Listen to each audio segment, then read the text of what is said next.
is you're constantly learning. The day you sit down there and say, yeah, I figured it all out, that's the day that you're on a slippery slope to nowhere. Yeah. Now looking into society now, Yeah. okay, you're a few years older than me. Now, when people say things have got worse, now, you think of what life was like growing up, okay, being in Brixton, being in Stockwell, etc. Would you say things have got worse in the younger, or is it just the fact that it's been amplified more? I think it's just been amplified more. I think it's been amplified more. I think when we were kids growing up from Brixton and in Stockwell and then Tulsa and Norwood and everything else, you know, things were going on, but it's just social media. You know what I mean? It's like now anything that has any bit of traction will get picked up by the mainstream media, and then it blows it up. I mean, we were all in, well, not we were all in gangs, but we were in gangs, and people were going out knifing and doing all kinds of bottling and everything else. You could say bottles of glass ones. I don't know if you remember those. Yeah, the hard bottles. Yeah, and you have to do it 4 or 5 times before it shatters. You know what I mean? Yeah. You know, so I think it's just been amplified more than anything. I fear for the younger generation now because there's so much pressure with social media now. You know what I mean? It's like I think something back in the days when you was younger, someone might call you out or whatever it is, but the whole world ain't seeing it. So you could just be like, do you know what, I'm gonna let it slide still. I don't really want to fight my man. We went to the same primary school together. You know, me and you went to the same primary school together. Well, I know your mum knows my mum and everything else, but you've gone on one and tried to call man out and everything else. Do you know what? Allow it. But now it's on social media, man's on Snapchat. Yeah, man, you're an idiot. Blah. And then now you feel like you have to back it because your friends are, nah, you're gonna let man talk to you like that and everything else. And now you're in a fight that doesn't really need to happen. So that's what I think is happening. And how are you? How am I? Yeah, I should have probably asked it. We should have asked it probably at the beginning. Do you know what? How are you? Where are you? How are you? Do you know what? I said this to CHZO earlier on. I'm blessed and highly favoured, man. Like to be in this position. I remember when CHZO said, "Oh, you know, come down and do the pod." I'm like, nah, bro, behave yourself. He's like, nah. Am I lying, CHZO? No, he said that. I'm like, really? He's like, yeah. I'm like, for real. He's like, yeah, I'll come. Like, it's long overdue. I wanted to like. But that's the thing. Years ago, I said it to you. Yeah, I said it to him years ago. I was like, oh, whenever you're free, boom, boom, boom, you should just come down. And I just remember, I was walking past your house. I was literally like, when I'm on my usual long walks, I was walking past your house. Then I just looked and I was like, I need to message Obi. Then that's when I messaged you. Yeah, literally. It's for me. I say everything happens. I always say this, and I've said this already before. Everything happens for a reason.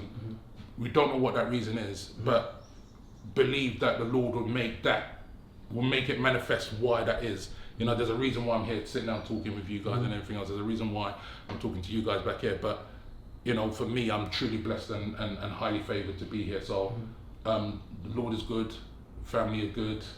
You know, we thank God business is going okay. It could be a hell of a lot worse. You know, 4 or 5 years ago during COVID, you know, everyone was down. Everyone was on the more than spinning, bro. If I tell you some of the jobs that I was doing when I was during COVID, it's just so you do stuff to. Give me an example. Bro, you don't. Just give us one. Okay.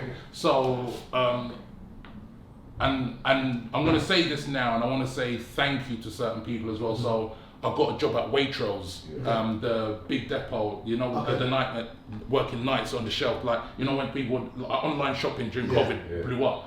So they had this big place down by Caterham, like the big warehouse where you could go and do your. They do. So a lot of people think that they do the picking from like the normal shops and everything. It's in the warehouse and everything else. So I got a job there working nights. So my shift started at like 12 at midnight till 7 o'clock in the morning, just walking around. That's basically just like 4 or 5 years ago. Yeah. Walking around with a trolley, picking things off the shelf, putting it into. I don't know if I want to get into trouble for saying this, Waitrose, but if I saw a Nigerian name on the order, if I saw Ogunkuye, they've got an extra couple bags of crisps inside their bags and everything else. And then so I did that. I worked for London Underground, so my brother Uzo used to worked for Transport for London, and he managed to get me a job. I got my LCL card, which allows you to work on the rail at night. So you know when the station closes at 1 o'clock, and you see the guys with the high vis and everything else. I was one of those guys, but I was lifting batteries. So when they bring the batteries in the van, and they need to get them down to the platform. Big heavy batteries. Brother, 20 kg. 20 kg. Yeah. taking them down to the platform and everything else. So those were like two of the jobs that I was doing during COVID. And then I got a job working as a COVID tester at Warner Brothers Studios. True Nigerian money. Wherever it is, it's gonna happen. I will collect only pound. You know what? As I said, God is good because you know I work as an actor. Well, I say I work as an actor. I work as a struggling actor. I went to. No, stop. Look. We're not gonna keep doing this. This kind of like, I'm a struggling actor. No, bro. No, the reality of it is that I didn't go to school to become an actor.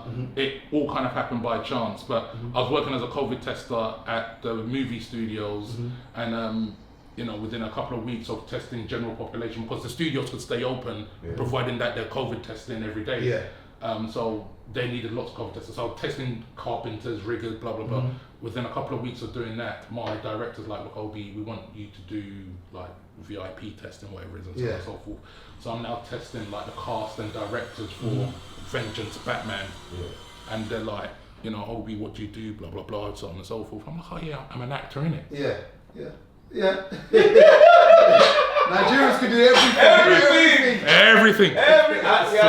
So You adapt to whatever's in us. So I managed to get myself onto that, and then I got transferred from Leavesden Studios to West London Film Studios, where they were filming Ted Lasso. So I'm there COVID testing the cast members and everything else. Like, oh, are you a qualified nurse? Oh no, behave yourself. I'm an actor, innit? So I'll get casted in Ted Lasso as a character called Laughing Liam and everything else. So everything happens for a reason, and I'm just blessed that the Lord has chosen me to be able to do this stuff. Now, would you say you figured it out? No, definitely not. Because I think a lot of the young lot do put a lot of pressure on themselves, and I would say even at my age, I've not figured it out. You know what? You never figure it out until. I don't think you ever figure it out. Yeah, I don't think you ever figure it out. I think for me personally, it's you're constantly learning. The day you sit down there and say, "Yeah, I figured it all out," that's the day that you're on a slippery slope to nowhere. You know what I mean? Don't you not think as you get older, you just realise that your parents were winging it? Oh yeah, 100%. Like, the thing is, when you become a parent, no one gives you a manual to say, right, this is what you do, this is how, and then you just make do with What you have. You know, I sit down and I think to myself, well, how did my mum manage me and my brother working 2 jobs and still have stew and rice inside a fridge for us to eat and everything else? Because being a parent, it's like it's hard work, man. It's hard work. You've got so many things to think about, not only internally in your own home, but you're thinking about the stuff externally. You know what I mean? Your kids are going to school, you want to hope that they're safe and everything else. You get into school now, you're now having to deal with teachers that are, whether or not they like your child or whatever or not, and so on and so forth. So you've got those sort of pressures on you as a parent and everything else. So, but you know, as I say, I'm always grateful, and I give thanks that we're here, we're constantly learning, we're constantly striving and everything else.